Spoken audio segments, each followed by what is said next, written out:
আসসালামু আলাইকুম এভরিওয়ান। বোনের মৃত্যু গল্পের 7 নম্বর পর্ব।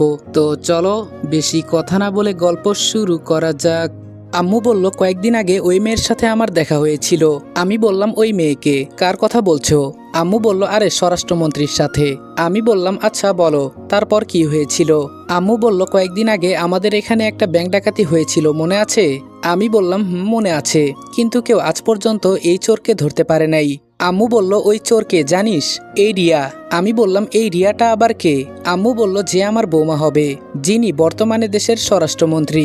আমি চোখ বড় বড় করে বললাম, স্বরাষ্ট্রমন্ত্রী ব্যাংক ডাকাতি করেছে? এটা একদম অবিশ্বাস্য। আম্মু বলল, এটাই সত্যি, আর তুই তো জানিস আমি যেই কেস হাতে নেই এর সমাধান করেই ছাড়ি। আমি বললাম, তো ওকে তুমি আজ পর্যন্ত ধরতে পারলে না কেন? আম্মু বলল, সেই দিন ব্যাংকের ভেতরে খোঁজ নিতে গিয়েছিলাম, তখন ওই রিয়াও ছিল সেখানে। কি জানি কি দরকার ছিল ওর। পরে আমার কানের কাছে এসে বলে, এই ব্যাংক ডাকাতি আমি করেছি, যদি পারেন আমাকে ধরে দেখান। আমি বললাম, এরপরেও তুমি ওকে ধরতে পারলে না? আম্মু বলল, ও যখন ব্যাংক ডাকাতি করেছে তখন স্বরাষ্ট্রমন্ত্রী ছিল না, এখন তো দেশের সেবা করে, আর ওর বিরুদ্ধে আমি সব প্রমাণ জোগাড় করতাম, কিন্তু করি নাই কেন জানিস? ওর 3টা এতিমখানা আছে। আমি বললাম, সত্যি নাকি? আম্মু বলল, এজন্যই তো আমি ওর পিছনেও ছেড়ে দিয়েছি। যাই বলিস না কেন, মেয়েটার কিন্তু মনটা অনেক ভালো। আমি বললাম, বুঝতে পেরেছি, কিন্তু হঠাৎ করে ওকেই কেন বউ করার সিদ্ধান্ত নিলে? আম্মু বলল, ওর মাঝে কি দেখেছি আমি জানি না, কিন্তু ওর ভেতরে যে সাহস আছে কোনো কিছুই ভয় করে না। ও যদি তোর বউ হয় তাহলে তোর কপাল খুলে যাবে। আমি বললাম, বুঝেছি, আমাকে মারার সব প্ল্যান বানিয়ে রেখেছো, এখন শুধু আমি ধরা দিব, তাই না? আম্মু বলল, ওর বাবার সম্পর্কে কিছু জানিস?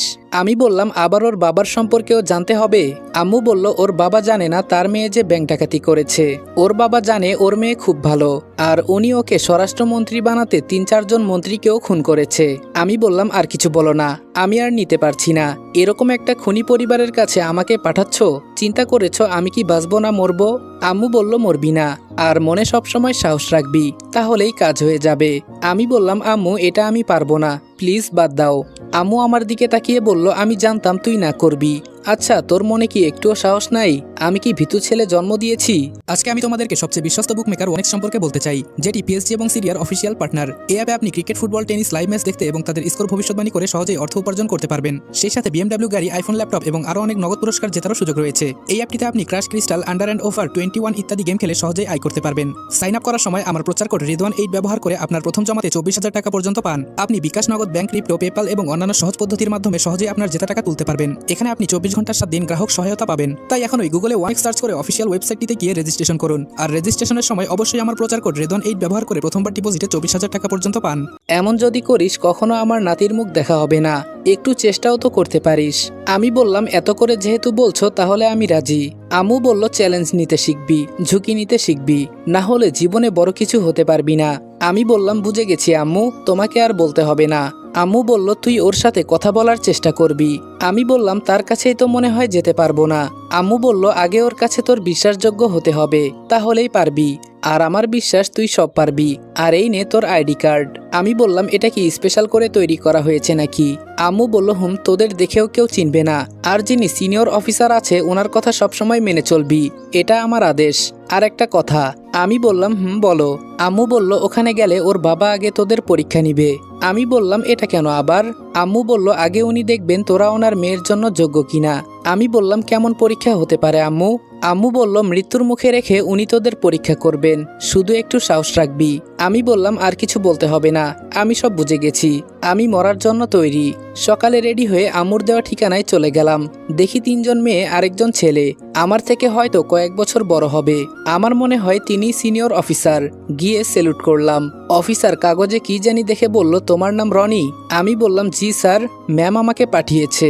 অফিসার বলল, গুড, মন দিয়ে তোমরা সবাই কাজ করবে। 2 জন ওর পাশে বডিগার্ড হয়ে থাকবে, আর 2 জন ওকে আড়াল থেকে ফলো করবে। ওর সাথে সবসময় বডিগার্ড হয়ে থাকবে তোমরা 2 জন। আমি আর আরেকজনের দিকে ইশারা করে বলল, তুমি। আমি বললাম, জি স্যার, এখন কি তাহলে আমরা যাব? অফিসার বলল, তোমাদের যে আলাদা পোশাক দেওয়া হয়েছে না, এর ভেতরে একটা করে ক্যামেরা ফিট করা আছে, তাই তোমরা যাই করো না কেন আমি সব দেখতে পারবো। আমি বললাম, বুঝে গেছি আমরা।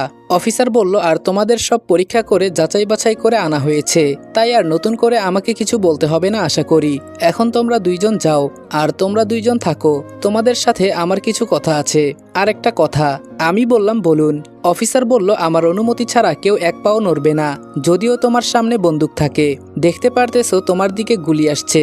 আমি যতক্ষণ পর্যন্ত বলবো না জায়গায় দাঁড়িয়ে থাকবে, মনে থাকবে তো? আমি বললাম, জি স্যার। আসি তাহলে। যেতে যেতে মেয়েটাকে বললাম, আচ্ছা তোমার নামটা কি জানতে পারি? মেয়েটা ইয়া বড় চশমা পরিষ্কার করতে করতে বলল, আমার নাম তাসলিমা। আমি বললাম, কোন থানা থেকে এসেছেন আপনি? মেয়েটা বলল, আপনার এত জেনে লাভ আছে, আমাদের যা কাজ দিয়েছে সেই দিকে নজর দেন। আমি বললাম, এটা আর কঠিন কাজ কি, আমি তো রোজই এসব কাজ করে থাকি, একটু চাপা মারলাম আর কি। মেয়েটা বলল, দেখা যাবে, ওখানে গিয়ে শুধু ভয় পাবেন না। আমি বললাম, দেখবেন আমাকেই ওরা ভয় পাবে। হঠাৎ করে আওয়াজ এলো, এই কোনো কথা হবে না, চুপচাপ যাও। আমি বললাম, কি ব্যাপার? আওয়াজ এলো কোথায় থেকে? মেয়েটা আমার কানে আঙ্গুল দিয়ে বলল, এখান থেকে। এখন তো বুঝতে পারছেন? এখন তো বুঝতে পেরেছেন? মনে মনে বললাম, বেটা দেখি আমাদের সব খবর রাখতেছে। ও, আমি তো মাঝে মাঝে ভুলেই যাই কি জন্য আমাকে এখানে পাঠানো হয়েছে। স্বরাষ্ট্রমন্ত্রীর বাসার সামনে গিয়ে পুলিশকে আমাদের আইডি কার্ড দেখাতেই ভেতরে যেতে দিল। মেয়েটা বলল, সাবধান, একদম ভয় পাবেন না, ভেতরে যে কোনো কিছু হতে পারে। আমি বললাম, ভয়? আর আমি কোনো ভয় পাই না। মেয়েটা রাগী দৃষ্টিতে আমার দিকে তাকিয়ে দেখলো। দরজার কাছে পা রাখতেই একটা জ্যান্ত ছেলের মাথা আমার পায়ের নিচে পড়ল। আমার দুইটা পা রক্তে মাখামাখি হয়ে গেছে। আমার পাশে থাকা তাসলিমার হাত আমি শক্ত করে ধরলাম। সামনে তাকিয়ে দেখি দুইটা ছেলে মিলে মাথা আলাদা দেহটাকে একটা গামলার উপরে পা দিয়ে চেপে ধরে আছে।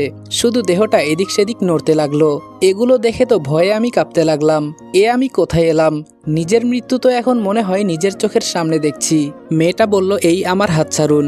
আমি বললাম, আমি তো আপনার হাত ধরি নাই। মেয়েটা বলল, এটা কি? তাকিয়ে দেখি সত্যি আমি ওর হাত ধরে আছি। আমি বললাম, সরি, আমি ভেবেছিলাম আপনি হয়তো ভয় পাবেন, পরে যদি অজ্ঞান হয়ে যান আমারই তো ক্ষতি হবে, এজন্য আমি আগে থেকে আপনাকে ধরে রেখেছি। যতই ভয় পাই না কেন এগুলো প্রকাশ করা যাবে না, না হলে ও আমাকে ভীতু ভাববে। মেয়েটা বলল, আপনাকে দেখে তো এমনটা মনে হয় না, যাক সামনে তাকিয়ে দেখেন কি হয় না হয়। আমি বললাম, এটাই বরং ভালো। এই তো একটা ছেলে আমার পেছনে দাঁড়িয়ে আছে। চট করে ছেলেটাকে জিজ্ঞেস করলাম, ভাই ওকে এভাবে মারছে কেন? ছেলেটা রাগী চোখে আমার দিকে তাকিয়ে বলল, তোকেও এভাবে মারবে যদি বেশি কথা বলিস। আমি একটা মোচড় দিয়ে বললাম, তাসলিমা এমনটা কি সত্যি সত্যি হবে? অফিসার বলল, এই ছেলে এত ভয় পাচ্ছ কেন? আমি কি এখন তোমাকে যে এখানে পাঠিয়েছে ওনার কাছে অভিযোগ করব তোমার নামে? আমি আস্তে করে বললাম, সরি স্যার, আমি তো ওর সাথে মজা করছি, সামনে বড় বিপদ, এজন্য আগে একটু হেসে নেই। অফিসার বলল, চুপচাপ নিজের কাজ করো। তাসলিমা বলল, এখন হয়েছে? শুনেছো স্যার কি বলল? আমি আগে থেকেই বলেছি এত কথা বলবা না। আমি মনে মনে বললাম, আগে এখান থেকে বেঁচে ফিরি, তারপর স্যার আর তোর যদি 12টা না বাজায় আমার নাম রনি না, দেখে নিস। সবাই রক্ত জমানো গামলাটা নিয়ে পেছনের দিকে যেতে লাগলো। মেয়েটা বলল, এই চলো আমরাও দেখি কি করে। আমি বললাম, কাজ করতে এসেছি নাকি আমরা এখানে দর্শক, কিছুই তো বুঝতে পারছি না। তাসলিমা বলল, আজাইরা কথা বলা বন্ধ করো। পেছনে গিয়ে দেখি অনেক বড় একটা মাঠ, তবে এক কোনায় ভিড় জমে আছে। আমরা গিয়ে দেখি একটা মেয়ে বসে আছে, তবে আমাদের থেকে কিছুটা উঁচুতে। মেয়েটার চেহারা দেখা যাচ্ছে না, কাপড় দিয়ে চেহারা ঢাকা। রক্তের গামলাটা নিয়েই ওর উপর ঢেলে দিল। রক্ত দিয়ে মেয়েটার শরীর ভিজে একদম লাল হয়ে গেছে। এর একটু পরেই একটা ছেলে বড় একটা পাতিলে কি যেন এনে মেয়েটার উপর ঢেলে দিল। রক্ত পরিষ্কার হয়ে এখন মেয়েটার শরীর দুধে সাদা হয়ে গেছে। পরে পানি দিয়ে সব পরিষ্কার করে যেই মুখ থেকে কাপড় উঠিয়ে ফেললো, দেখে তো আমি সত্যিই ক্রাশ খেয়েছি। এত সুন্দর মেয়ে কি আজও এই পৃথিবীতে হতে পারে? আম্মু তো বলেছিল স্বরাষ্ট্রমন্ত্রীকে বউ করতে, এখন তো এই মেয়েকে বউ করতে আমার খুব ইচ্ছে করছে। ঠোঁটের নিচে একটা তিল, সাথে উপরেও, দেখে তো একদম ঝাক্কাস লাগছে। আমার চোখের পাতা পড়ছে না। ওকে দেখে মনে হয় আমি আবার নতুন করে প্রেমে পড়েছি। ধুর, আবার নতুন কি? আমি কি আগে কখনো প্রেম করেছি যে নতুন করে প্রেমে পড়ব? এটা তো আমার প্রথম প্রেম হতে যাচ্ছে। এটা কার বাসা আমার তো ভালো করেই জানা আছে। কি সব চিন্তা করছি আমি, উল্টাপাল্টা এসব আর চিন্তা করা যাবে না। সাইড থেকে তাসলিমা আমাকে ডাকতেছে। আমি বললাম, কি হয়েছে? তাসলিমা বলল, এভাবে ওর দিকে তাকিয়ে আছো কেন? আমি বললাম, আমার প্রেমের ঘন্টা বেজে গেছে। তাসলিমা বলল, একটু আগে যে ছেলেটার মাথা কাটলো না? আমি বললাম, তো কি হয়েছে? তাসলিমা বলল, এই মেয়েকে লাভ লেটার দেওয়ার কারণে এই অবস্থা করেছে। আমি চোখ তাড়া করে বললাম, কি? তাসলিমা বলল, আর ছেলেটা আমাদের এখানে যিনি নতুন এমপি হয়েছে তারই ছেলে। আমি মনে মনে বললাম, আমাকে কেউ বাঁচা, না হলে আমি এখানেই মারা যেতে পারি। কোন জায়গায় আম্মু আমাকে পাঠিয়ে দিল। তবুও মনের ভয় দূর করতে বললাম, তাহলে এই মেয়েটাকে যার জন্য এত কিছু করছে সবাই। তাসলিমা বলল, যাকে আমরা প্রোটেকশন করতে এসেছি তিনি আমাদের দেশের একমাত্র স্বরাষ্ট্রমন্ত্রী রিয়া ম্যাম। আমি মনে মনে বললাম, এই রে খাইছে, আম্মু ওকে বউ করতে বলেছে আমাকে। এখানেই কি ভয়ঙ্কর, ওর কাছে গেলে তো আমার জীবন নিয়ে টানাটানিও হতে পারে। যা হবার পরে হবে, সামনে যা আছে তারই চিন্তা করি। আর আমি কেন হুদায় ভয় পাচ্ছি? তাসলিমা বলল, এই আমি কিন্তু এখন স্যারের কাছে কমপ্লেন করব। আমি বললাম, আরে আমি তো কাজের চিন্তা করছি, ওকে কিভাবে রক্ষা করতে হয় তারই।